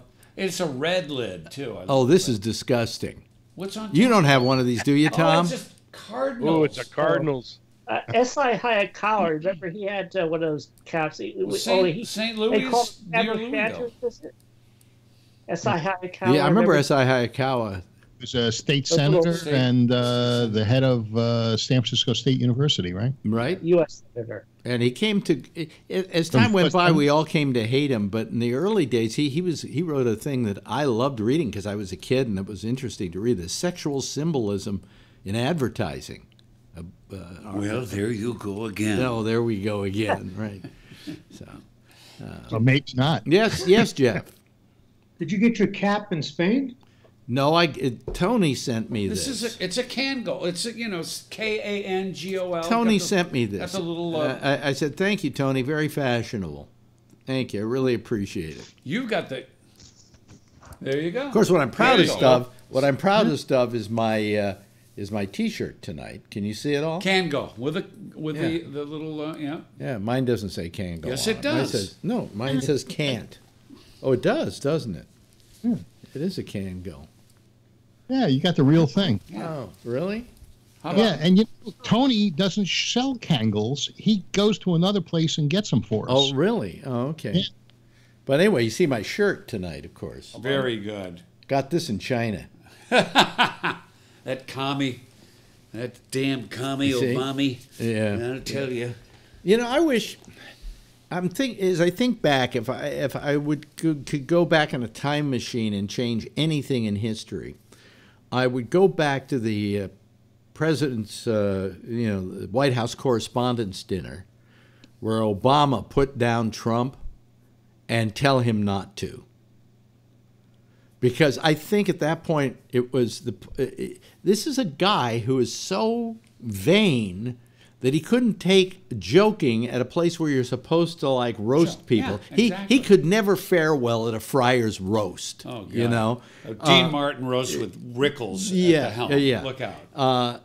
He couldn't take that, and so that's where he got his hate for Obama. And everything he does, he wakes up in the morning and says, "What else can I undo that Obama did?" Yeah, whether it's good or bad. Eliminating regulations, which Obama put in. And Phil, there's nothing worse than being put down by a black man. Yeah, the fact is, Phil, you got to have regulations. Some, no, a lot, because can you play? Is there any sport you can play without rules, Phil? There's no sport that you can play with except there's maybe. Nothing wrong with rules, but some of the amount of regulations are onerous on our businesses, and it makes what it does is it keeps them in check. Otherwise, they would go crazy. Otherwise, we have the Great Depression of the 30s or the 2008 meltdown that has still screwed up our country. Oh, I know. But now let's give a tax break to $1.7 trillion to rich people that don't need it and put our kids into further debt. What happened to conservative fiscal responsibility? That's what I want to know. Where are those conservatives, the Tea Party that was screaming and yelling, let's get our debt in order. When it went from 15 trillion to 19 trillion in the years of the Obama administration, that's not true. But it doubled under George W. Bush. It doubled. Hey, Phil, you're supposed to go in debt when you're in a depression or a recession. You're not supposed to go into debt now when the economy is recovered. Well, you don't go in debt now. And that's what they're doing. The economy hasn't recovered. It's recovered. It's not in a deep recession. Yeah. Well, why are they raising the interest rates? Unemployment. Well, but you got I know, that would take a job tomorrow. All I know is this fucking asshole has cost me money. Okay. I've lost about $3,000 in stocks and stuff like that. Yeah, but how much did you make over the year? What's the end result? Well, under Obama, I made a lot. No, but under Trump, you made a lot. No, I didn't make a lot. I didn't make a lot. I didn't make most of the money that I made. The massive amount I made was under Obama. All right. I lost, and anything I gained from Trump, I just lost. Yeah. Temporarily. Temporarily. Nobody in the working class is getting more take-home pay either. The tax cut was bogus and fraudulent. It's a total bogus tax cut. It does not help the middle class at all. Let me see here. We're down 100. We bounced back today. We bounced back, didn't we? Yeah. We didn't bounce back enough. We're still down $9. Or down 9 points. Well, it went down 1,400, and then it went up 6 or 7, and down 3. It's a very unstable market. Yes, Vernon.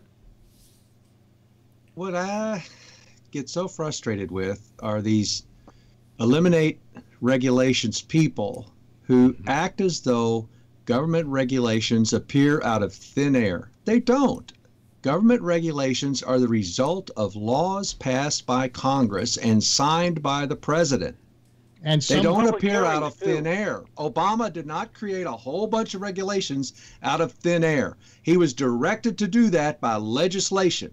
Yeah, who were influenced by lobbyists. And but they also had. And it's been controlled by the Republicans for the last 30 years. And excuse me, and the Trump administration isn't being controlled by lobbyists? Well, we'll see. What do you mean we'll see? I don't see him inventing well, regulations. no, he's being controlled by worse than lobbyists. He's being controlled by Vladimir Putin and deals he wanted to make in Russia and whatever videotapes they got of him being peed on by Russian hookers. Yeah, I'm with you. You've got a president. You've got a president of all the people that he complains about, who probably is the most vulnerable to being blackmailed. Yeah. Yeah. Did you hear about John Bolton, Alex? What about? Did you guys watch the Stormy Daniels interview? Yes, of course. Of course we did. Does McDonald's have golden arches? I got a what if for you. What if it's Putin's people that made the physical threat to Stormy, saying it was really Trump, and that's what he's been holding over his head, because he won't talk about Stormy or Putin. No. There's money at stake. Wait, Patrick went, oh, were you agreeing with that, Patrick? No, just I always enjoyed Tim's conspiracies. Oh, yeah. Oh, yeah. Well, I'm not saying it happened. I knew you were doing that, Patrick. I have to give him credit, though. This isn't like that late night radio show. He's not talking about aliens, yet. I'm talking about what Putin normally does in these situations. He does things that's out of your control and then uses it against you. Well, let's put it this way. They couldn't say to Stormy Daniels, look, leave the president alone or we have pictures of you we're going to use. Or maybe they do. Yes, Patrick. We want to fucking look at her picture. Well, I'll go with this conspiracy theory. I'll tell you, I said this last night. I think the story that's to me, the most important story is this Playmate and her story. Because her relationship went on for 9 months. She claims her relationship. She claims. I believe her.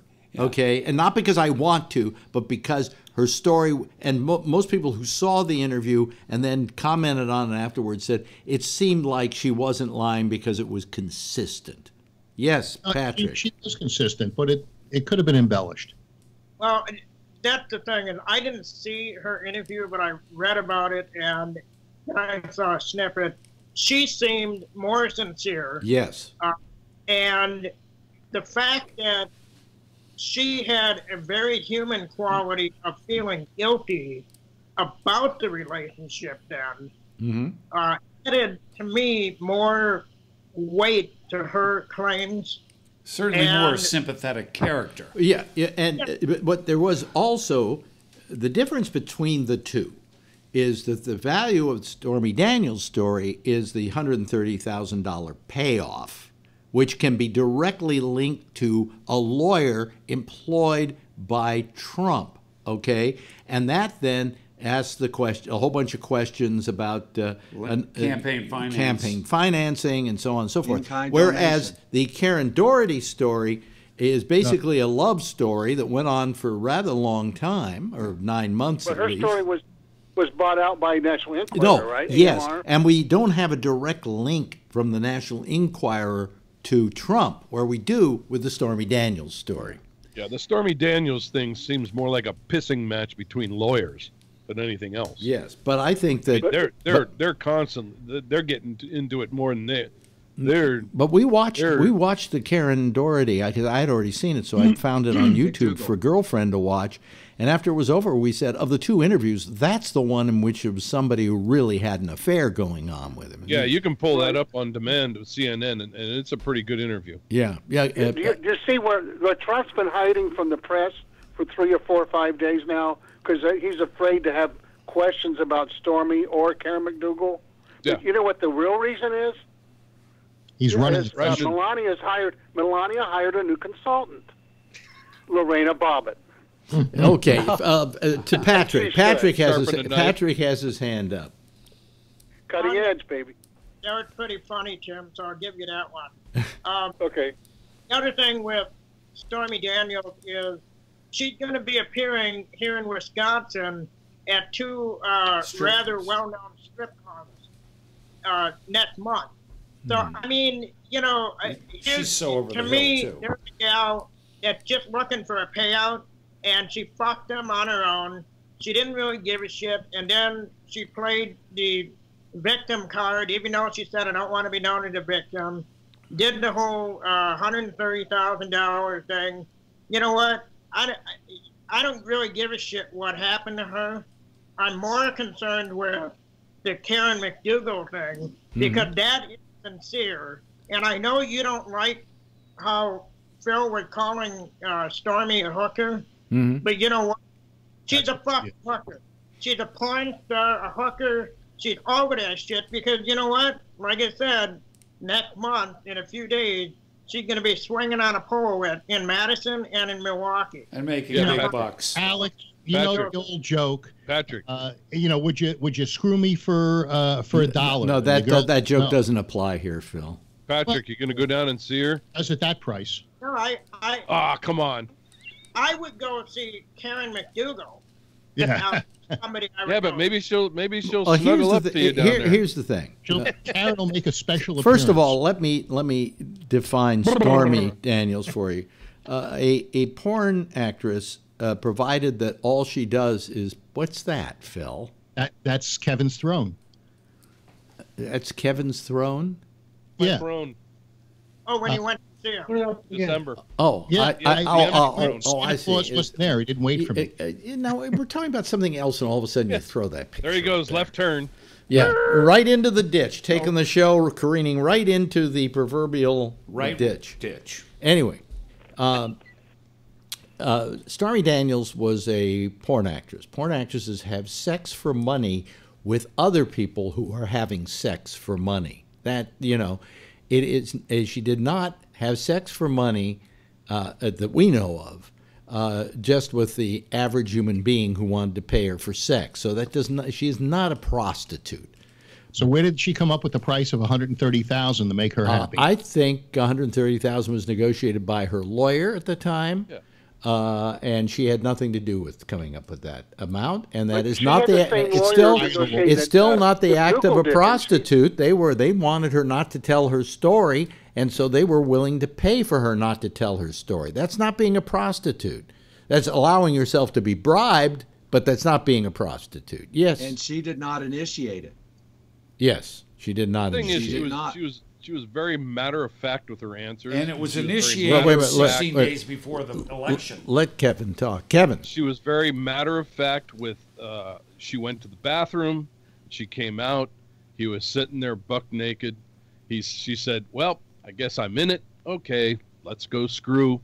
Very matter of fact. I'm in it. I'm here. This is it. Okay. And that's what that's kind of what she's used to doing on a movie set. Exactly. You know, you got the star. Well, I'm here to do the movie. Okay, let's fuck. I'm going to do it. I did it consensually. Okay, it's over. Now you go outside. Yeah. All this the other part shit you happens. have to like about her, Phil, is she didn't at any point in that interview play herself as the victim. Right. No, neither of them did. No, the other one kind of did, because she was in love with him, and he was playing her for that. Well, she said that she was there consensually. Oh no, she said she was there consensually, but she was, but she kind of seems like a victim. Whereas Stormy Daniels made it very clear, I'm not a victim. I made the decision to fuck him. She's a pro. And then he said, well, did you find him attractive? And she said, not in the least. Right. You know what the biggest question here is, though? Is this activity going to nullify the prenup between Melania and Donald? I think that's what Donald's afraid of. I think it would. Well, to begin with, I know exactly what Stormy's lawyer is doing. He knows the history of Donald Trump. Donald Trump always threatens to sue for $20 million or whatever, and then he never does it. Never. So what they're figuring is he's not going to do it. She can write a book. She can go on every TV show known to mankind, and she's really not going to have to pay the price for breaking that so-called confidentiality agreement. Yes, Tom. What I heard today was actually their goal is to get Trump to be deposed in federal court. Yeah. And I think settle. I thought she wanted to settle. No. Hey, did anybody see the mashup on, I think it was MSNBC, of all the quotes that Trump used over the last couple years, teasing on all the stories, all the way he plays the PR? Avenatti is using almost some of the exact same phrases. We'll see in little things, one thing at a time. He's using Trump's techniques against him. Avenatti's almost verbatim. Avenatti's a very good lawyer, and he's an actor. He's a good actor. He's very good at using television as part of his practice, you know. And I mean, the other night when he was on with Cohen's attorney, because Cohen won't come forward, but his attorney will come forward. There's an attorney who has an attorney. Right. Right? And he was laughing at everything the guy was saying. And he said, why don't you have your guy come on, because he's nothing but I think he called him a bully. And the other lawyer for Cohen said, that's libelous, and we could sue you for $1 million. And then he said, and Avenatti came back and went, okay, if that's the case, he's a bully, he's a bully, he's a bully, he's a bully, he's a bully, he's a bully, he's a bully. He kept going on like that. He says, figure out how much that's worth. Yeah. You know, this thing of Trump always threatening to sue is something that they, you know, I think Avenatti knows he's not going to sue, and she's not going to owe $200 million, you know, $20 million. $20 million. But what he'd really like to do, and I think Avenatti has a deal with Stormy Daniels. Just let me do what I got to do, because I want to flush this guy out. And what he wants to do is he wants to get him into a deposition, and and he can do it because there's already been a precedent for a president having to give a deposition. His name was Bill Clinton. The president says he didn't do anything, that there was no. And so did Trump's lawyers. Moving it to federal court is going to kill it, because he's trying with the physical threat, that takes it outside the NDA, and outside the NDA, they have to have a jury. I don't think there was over the physical threat. I don't think so there was. You can't stay in front of a negotiator. That's not a matter of opinion, Phil. That's to be investigated. That's to be investigated. Then let her prove it. She never made a police report. But that's what they're doing. They're going to try to prove it, and you have to have a jury, so you can't stick it with an arbitrator. Yeah, but when there's untoward circumstances. You can't pose somebody that says that he didn't have anything to do with it. Yeah, you can. Why? If you have enough credible evidence. Where's your probable cause to arrest the guy? Who was DD? DD? That's the size of her tits. Well, they're going to get all the written evidence that they have and on file. Yeah. By the way, asked for all the written evidence. By the way, he was the guy who didn't sign the contract. Phil. By the way, if anybody's just tuning in, the guy sitting next to me is Buddy Love. Hello, yes. Buddy. And Patrick has his hand up. Yeah, the only thing that I will give Stormy Daniels a little bit of a leeway on is not filing a police report, because there are plenty of women who get harassed or raped or abused, as we know, over the last, since what, fucking September we've heard about this, that, you know, they, for whatever reason, they don't do it. And it can be a good reason or a bad reason, it doesn't matter. But if it did happen, I suppose we'll find out one way or the other. She's a tough gal. She's a pro. She's got attorneys. You mean to say that she was going to take that threat laying down? She wasn't a billionaire, though. At that time, she didn't have the legal representation she has now. I'm going to raise my hand. Yes. Here's the thing. Her original attorney was the same as Karen McDougal's, wasn't it? They negotiated the contract. Yeah. We think there's collusions between Michael Cohen and the attorneys. I have something to say here. I do a joke about Vinny and Guido. You know, nice place you got here. Be ashamed if it should burn down. I mean, this is shtick. But let me tell you, in real life, I've known people up in Reno, Nevada, a guy who ended up in the can for pimping and pandering. And he came to me in all seriousness.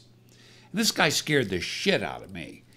He said, listen, you know, if anybody gives you any kind of problems, I want you to come to me because I can fix it. Because I know people and I got money. I swear to God, I've used that line. And this guy was absolutely dead serious. There are people out there that are very intimidating. And whether or not this is true or not, if it did happen and you've got a little daughter sitting next to you, you got to think twice about fucking with these people and going to the police. Yeah. Think about it. Think about going to the police after somebody has threatened your life in front of your daughter. And I don't know about you, but I'd be going. Well, Phil would be brave enough. Phil would be brave. Wait a minute. Phil would be brave enough. Wait a minute. Phil would be brave enough to go to the police. He's also, if he was in Parkland, he would run into that building and shoot the kid. So yeah, in a minute. But you know something? Without a gun. And I'll tell you why. My father was a tough guy, and he used to work for a guy named Albert Anastasia in Brooklyn. And Albert Anastasia was, you know, Murder Incorporated. He was a murderer. Didn't he get killed in the barber shop? Yes, he did. Yes, he did. He gave me my first bicycle. That was a close shave. You know, he had a church in his basement. He was, you know, my father was installing carpet in his house, and he was he killed with Occam's razor? Yeah, really. Well, the easiest thing. But what happened was, my father said, you know, that the guy asked for his shirt, and he said, I just took it off and gave it to him. And a couple weeks later, he was installing custom carpet made in the same color, and he had it pressed and gave him a Hellbros watch along with it, which I still have. But the thing is, he said, this guy's a killer. You don't say no. And so I understand what Buddy is saying, you know, knowing, you know, my father, he stood up to everybody, you know, but you didn't stand up to Albert Anastasia. Do you think Stormy know anything about Trump's Russian connections? Because there was a Russian that was supposed to testify in Washington D.C. I don't. That was strangled the night before he went. Now you're going way off base, Tim. No. Well, no, I know. But if she knows he's hanging out with the mafia, or here's what I would like. Here's what I would like to throw in here, and of course, Phil, this will drive Phil crazy. But you know, we do know that Trump, because of his dealings in New York City, was mobbed up.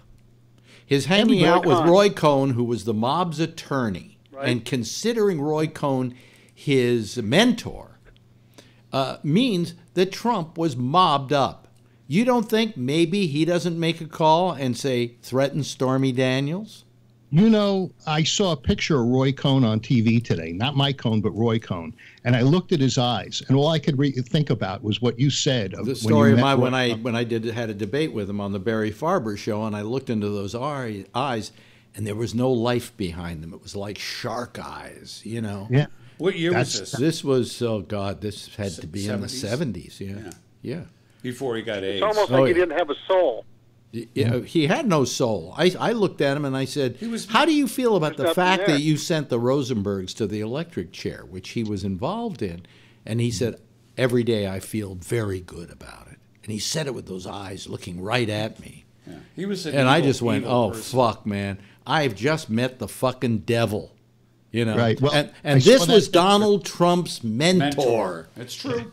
I saw that picture and it made me think about what you'd said. Yeah. And yeah.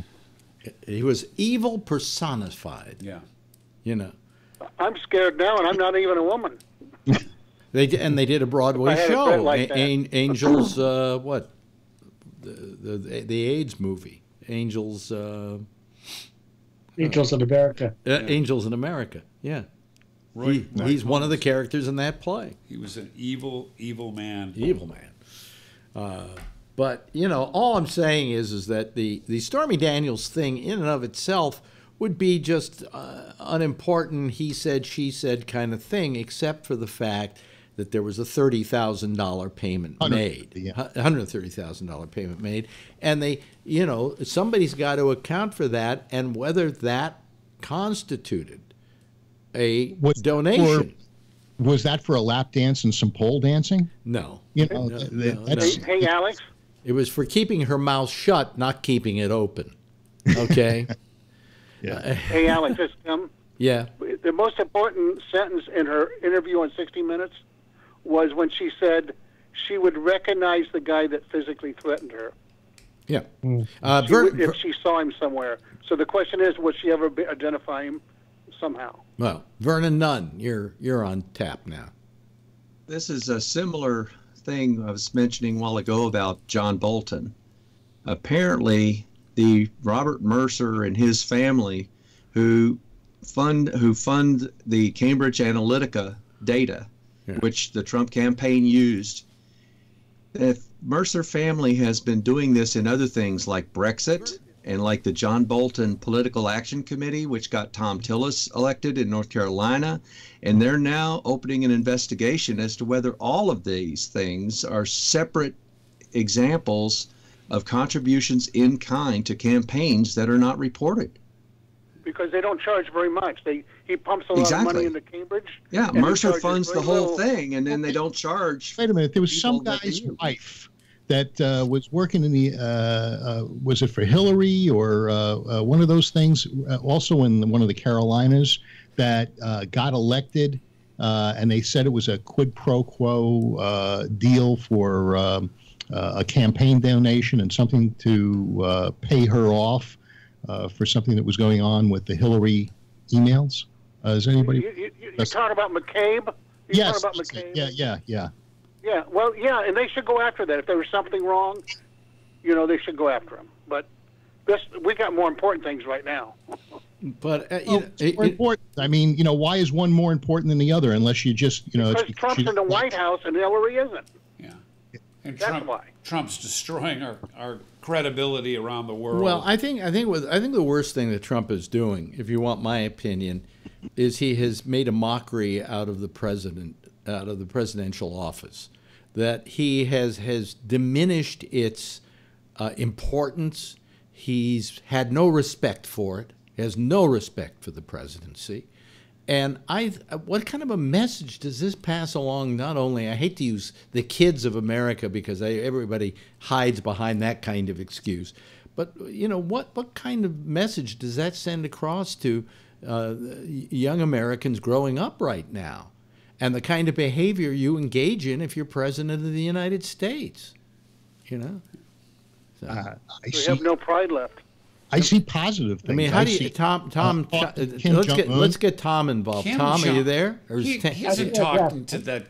He isn't talking. He will be. Hold on a second. I want to get Tom's opinion on this. I mean, don't you feel that there's a real diminishing of respect for what that office is by Trump? Oh, absolutely. I mean, it's amazing. We are a laughing stock now. Ever since he's gotten in the White House. And everything we learn just continues to confirm what we know, and that is he doesn't read, he doesn't listen, he doesn't care to learn. Yeah. I mean these two things, and he's incompetent and corrupt, and so now we've gathered more evidence to find out how incompetent and how corrupt he is. We've pretty much gotten the answer to the first. He's extremely incompetent. Now we're working on the second part, how corrupt. Yeah. How do you feel, Phil, about his mob affiliations? Look, I grew up in New York City. My dad had the Port of New York as a customer. We put the original carpet in the World Trade Center. Everything was mobbed up in the 70s. That's just the way it was. The early 70s, well, the late 60s. I will go along with your wait a minute. I will go along with your assertion that in order to get anything built in New York City, you had to deal with the mob. That right, and these are guys with shot. Okay, no, I know that you have to deal with the mob, but the fact is, we have a president who dealt with the mob, okay, and knows mobsters.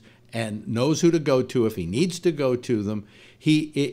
Not the kind of savory human being that we want as our president. If he was that mobbed up, he wouldn't have been able to get a casino license in New Jersey. But then he turned to the Russian mob. That was his big mistake. Yeah, exactly. Thank you. The Russian mob has something on him. And Putin, by the way, is a huge part of the Russian mafia. It's interesting. We kick out how many people out of Seattle, Russians? Total. 60? I thought 60 total. Yeah, 60 total. Nothing Which, we did is wait a minute. Let me finish, stuff Tim. was- Let me finish what I'm saying. We throw out 60 people. It's a big deal. We've made a sanction against the Russians, and yet he doesn't say anything about it. He doesn't tweet about it. He doesn't say, "Look at what we just did." He's silent. He's mum. The only thing he's ever had to say about Putin was the fact that he called him to say how wonderful it was that he won. Congratulations, you won. You know. Well, if he's talking to one of the superpowers in the world and could eventually make peace, as well as the potential to negotiate with Kim Jong-un and reduce the nuclear threat on the Korean Peninsula. He's also you're dealing with a dream here, Phil, because these are two people, both Kim Jong-un, who is not stupid like you'd like to think, and he, by the way, he just went to China to hang out with the Chinese and talk to them about stuff. And Putin. Putin is just, yes, Donald, nice of you to act that way. That's wonderful. He knows Putin's his bitch. I mean, Trump is his bitch. That's what they say. You keep your friends close and you keep your enemies closer. Yes, unless they want you to be their bitch. Yeah, but this still man to be president. Then you don't get too close if they want you to be their bitch. He's started negotiating better deals with the Chinese. He's protecting our intellectual. What better deal? What better deal did he make with the Chinese? I didn't hear about it. He started a trade war. He started a trade war. He didn't make a better deal. There's no trade war because there's no way the Chinese are going to recruit. They're not going to ask for their money back. They're not going to stop buying our bonds because they need American dollars. Yeah, but we should stop giving them our bonds because if they ever want to call them in, they own the United States of America. They'll never call them in, and they need to exchange the yuan for dollars, and that's the only way they can do it. I think things are starting to turn, Alex. Yeah. Because I tweet under Green Space Guy, and I usually get about 100 to 150,000 hits a month. This month, in March, I'm over 400,000 hits on mostly news articles and anti-Trump tweets. So people are picking up interest, and there's more people, I think, that, I've doubled the number of hits I'm getting on my tweets. So I think people are really starting to get upset and mad. Yeah, but what a hit is, they looked at your page. It doesn't mean they read it. No, I know, but the likes and retweets are up too. But and it could have been Republicans looking to threaten you. Yeah, but all I'm saying. Well, I know I get trolled too. Yeah, that's true. All I'm saying is, do I believe Stormy Daniels? Yeah, she didn't have much of a story to tell, really. Do I believe Karen McDougal? Absolutely. Absolutely. But her story isn't as actionable as Stormy Daniels' story. Stormy Daniels just fucked him because I'll just get this over with and goodbye. And I'll say I fucked Donald Trump. My president's a hound dog. Huh? Well, my president's a hound dog. Your president's a stupid hound dog because the last thing you want to do is have sex with a porn actress who makes her living off of publicity. Yeah. Okay. Well, he was making his living at the time off of publicity. Yeah, so this wasn't a story though until after he was president. And you didn't want to get publicity at that time for fucking a porn star. It'd be great if you were single and they said, "Hey, Donald Trump fucked Stormy Daniels." Wow, that's hot, But no, he was married. His wife just had their baby. It was 2 months after the baby was born. Yes, so he's Patrick. a prick too. He's a prick. You finally said it, Phil. Phil said he's a prick. Do you know what else it does, Phil? What's that? It's making the Steele dossier look like it might be true. Doubt it. If there's 6 to 8 other people that come out, and he's just this weird pervert, that there's a good chance. I think what I have to do with you, Tim, is to limit you to one conspiracy theory a show. Why not? But I'm just repeating stuff I've heard. Tim might know this, People but are saying. I saw something today that there was some DOJ fired some more FBI guys and so forth over this fake news stuff, and that investigation. Did you hear anything about that? It was just a glancing story. No, I didn't catch that one. Let me. I did see where the emoluments case is going forward, though. Let me ask Buddy Love here a question. You see all the people here. Yes. You've heard them tonight. Yep. We know which one is a Republican, right? Oh, yeah. Yeah. Which one's the other? Which other one's a Republican? I'm gonna go with the bearded fellow. Nope. No, who? Patrick. Patrick. Yeah. You're a Republican. Yeah. But he's not the same kind of Republican as Phil. No, and listen, I have, as you well can imagine, a lot of Republican friends. I also have some very heavyweight people that work in Washington, some of whom you know, some of them you don't. They all say the same thing, that Donald Trump and the group that helped get him elected will all go down for money laundering. That's what they're going to get them on. And then for Trump, now that it's moving in this direction, it'll be obstruction of justice to show how much money laundering has happened within his corporate structure. There was a piece done, I think, on CNN about his dealings in Panama with this one hotel, not a hotel, a condominium complex, where the Chinese were buying, all these units and never occupying them and just hiding their money, and it was going through Russia to there is a lot of Russian money involved with Trump. Yeah, we know that. And it's a question of how much that money influences his decisions as president. Yes, Phil. It's also illegal in real estate to sell to somebody you know is using it for money laundering purposes. That's a big felony. Phil has his hand up. At the Trump Hotel in Washington, D.C., they leave 2 emoluments on the pillows at night. Nah, no laugh. No. But how do you know that, Phil? It's a joke. Emolument, Emolument. Are they living and breathing, or are they dead bodies like a dead No. It's little chocolate mints. Little chocolate emoluments. Emoluments. Yeah. Somebody finally got.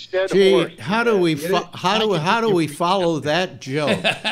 I've got a good one. All right. I mean, I'm speechless. I can't come up with anything that funny, Phil. Well, that's what I figured. But yeah. I thought emoluments was something you bought from Avon. Boy, I'll be glad when they pull that thing out of your dick. and we can put the stick back up your ass. Oh, it's never gone away. It's never gone away. Well, it's the only wood you're going to have. Anyway, there you go. See, you came back, Patrick. Bottom. In honor of Phil getting it out of his dick, I'm going to go put one in shortly. Yeah. But I've never had a stick in my ass, so. Yeah, that's good. Well, that's that's fine. Well, I'll start the theme here. Yeah, it's a pleasure being with you guys tonight. It's been good having you here, Buddy Love, ladies and gentlemen. Good to see you, buddy. A live guest in our studio tonight. It was good.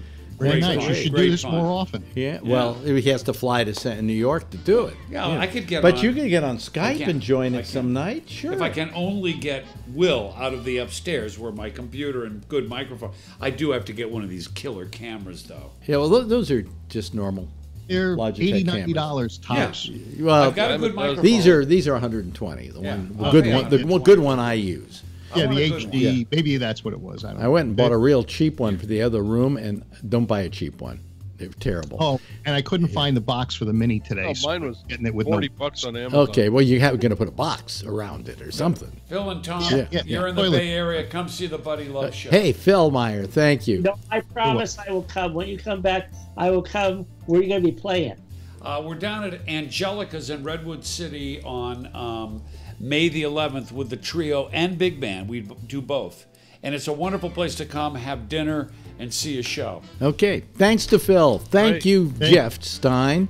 Thank you, Patrick Blazik. A big thank you to Kevin, as always. Tom Yamaguchi. You're always welcomed when you're here. Vernon Nunn becoming quite a regular, and we appreciate it because you really, as time goes on, you've added more and more to the show, and you're really great. Thank you. And Tim, as usual, thank you. And we're going to limit you to one conspiracy theory per show. But anyway, the rest of you, please. That won't happen. Please, no, it won't happen. Give a big wave goodbye to everybody so they can see that you love them. Thank you. Okay, bye-bye. Anyway, that's our panel for tonight. Boy, they were good. It was a good show. Fantastic. This was fun, Alex. You had a good time? I had a blast. Great. I'm glad you had a good really time. Did. I stuck in for the 2 hours. Yeah. And let me see here. Let me get some other stuff up here so that I can be ready to go here. I want to say thank you to Buddy Love for having joined us, and pleasure. Please come back again whenever I'm in New York. You can count on it. And up next, Jack and Amy with The Intersection, followed at 1 o'clock in the morning Eastern Daylight Time by Connections. Tomorrow night at 9:30, it's Damian Chaplin and The Exchange, and then I will be back again tomorrow night at 10 o'clock, same time, same station in life. In the meantime, if you see her, tell her I love her, okay? Bye.